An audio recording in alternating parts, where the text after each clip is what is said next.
I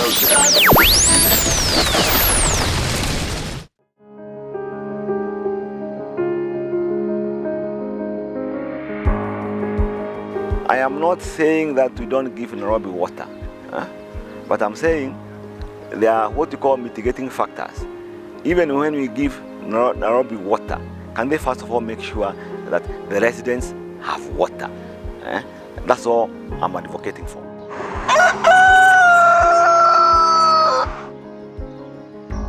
Gatanga constituency is an electoral constituency in Kenya.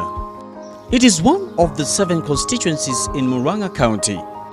The constituency has a population of approximately 163,597 from the 2009 census, with an area of 587.20 square kilometers approximately. It has 6 wards, namely Gatanga, Kakuzi, Mugumoine, Kihumboine, Gatanga and Kariara. The constituency, which is currently under the stewardship of Honorable Dr. Humphrey Kimani, commonly known to many as Roho Safi, has made significant progress that has spurred both social and economic development for the people of Gatanga.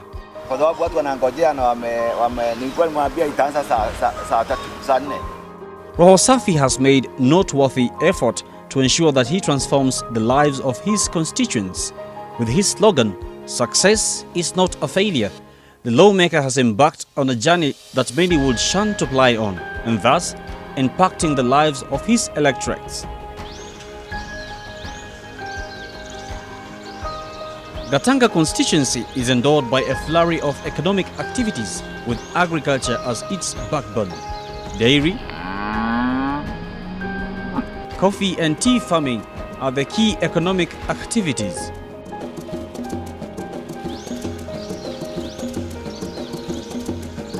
Since his election, Roho Safi promised the dwellers of that constituency that he will fight tooth and nail to ensure that the issues that affect the constituents are addressed.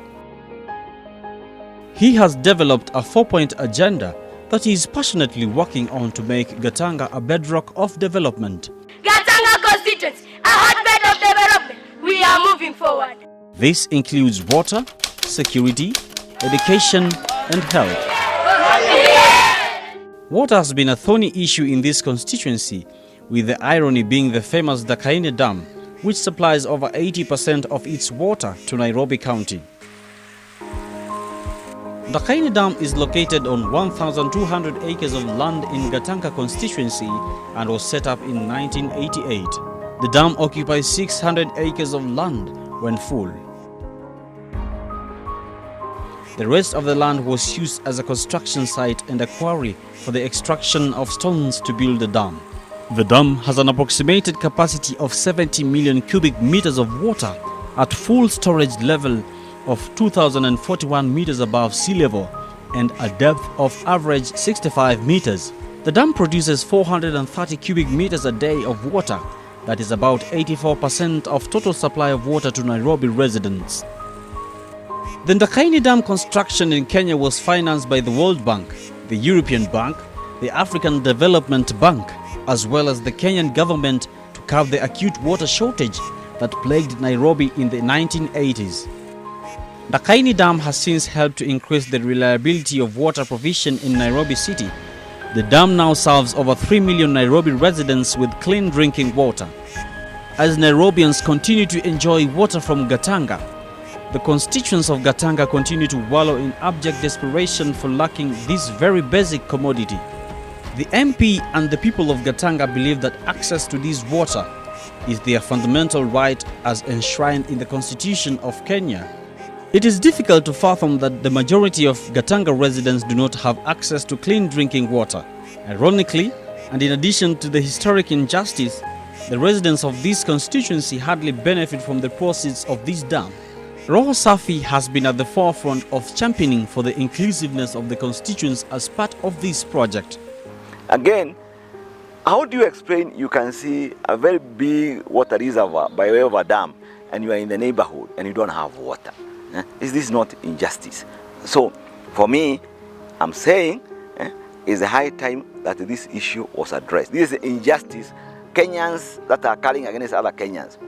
We want water in Gatanga. And as water services, Gatanga is part of their jurisdiction. So they should not tell me that Nairobi, it is more important to supply people of Nairobi, and we leave Kiambu and we leave Gatanga. We are saying we should even come first because the resource is coming from Gatanga. That's all we are advocating. We don't want people to be coming for the kind of marathon to laugh at us. That they are conserving environment, and this environment is not assisting us. What if they are conserving the water harvesting area? Let the people be part and parcel. Let us be an all-inclusive activity. And the only way to make it all-inclusive is by making sure that the Gatanga people have water. We are not even asking for water for irrigation. We are asking water for domestic use. 50 years after independence, access to water is a fundamental right constitutionally. Let us have water in Gatanga. That's all we are asking. He continues to reiterate that there is no Kenyan that is more Kenyan than the other, especially when it pertains to this fundamental right, which is access to clean drinking water. The 3rd of August 2016 was a red letter day for most residents of this area as they were treated to a rare fete. Gatanga constituency was graced by the CS for water, irrigation and sanitation, Honorable Eugene Wamalwa, as they commissioned various projects within the area. Roho Safi and his team met with the CS at one of the tourist hotspots within the area.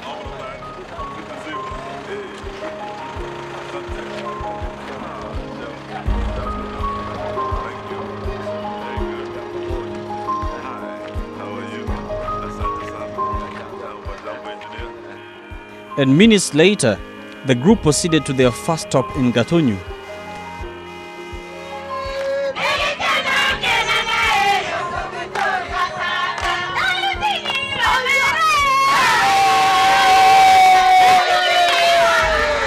The MP, together with the CS, were welcomed well and proceeded to the commissioning of the first project.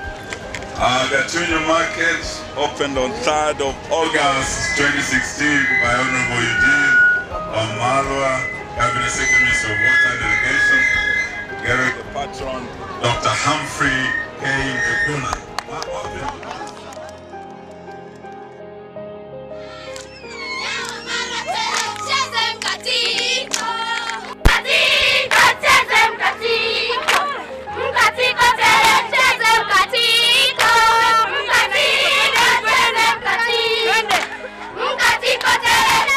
Meters away from Gatanga Market, Gatanga Primary School, one of the schools within the area that has undergone massive facelift courtesy of Honorable Dr. Roho Safi, were in jubilant mood as they hosted the Member of Parliament and the Cabinet Secretary and his group as the CS handed over a CDF-funded bus that will serve the needs of Gatanga primary schools.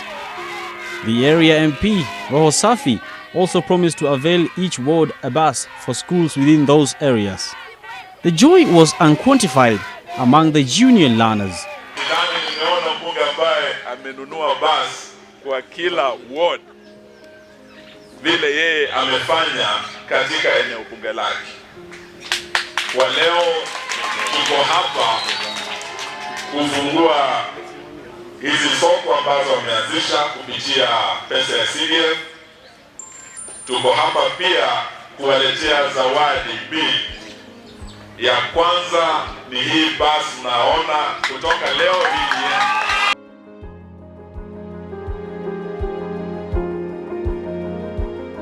They then proceeded to inspect the Northern Water Collection Project in Gatanga, a project that is aimed at providing additional water up to 140,000 cubic meters. During this stop, he assured the people of Gatanga that they too will be primary beneficiaries of water from this project when complete. The day culminated at Chomo Market, where the Cabinet Secretary Honorable Eugene Wamalwa presided over the commissioning of Chomo Market, where he again instructed Athi Water Service Board members led by their chairman Mr. Washira and the CEO Mr. Milgo, who are also present, to construct a mega borehole water project in Chomo Primary School that will supply water to the entire Chomo community, including the market. Mama yule mzee nimesikia yuko hapa. Hebu niongee ile yetu. Andũ aitũ nĩ twaria ũhoro wa maĩ na nĩ twerwo wĩra ũrĩa ũrarutwo. Na nĩ tũrakena nĩ inyuĩ tondũ nĩ inyuĩ mũheaga Nairobi maĩ na nĩ mwĩrutagĩra. Na sasa imesemekana na hiyo oda imetolewa maĩ marutwo Kiguru na mambe mahenyuo gũkũ mbere ya manyuo Nairobi. Waziri aguzwe bila ameguzwa pahali ingine mpate maji. Hawa watu hawana shida ingine, maji. Hawa ni wataalamu wote wa maji. Kuna chairman, kuna managing director atamuonyesha. Na nikwambia hili kwa sababu nimeongea na hao. Tutadanganywa tena. Ombi letu ni maji.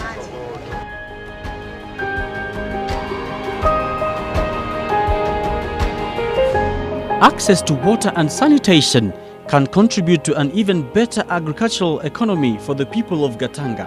Additionally, the same access to water can lead to time savings for women, more hours in school for girls, and fewer health costs. It is hoped that this can be a reality for the constituents of Gatanga.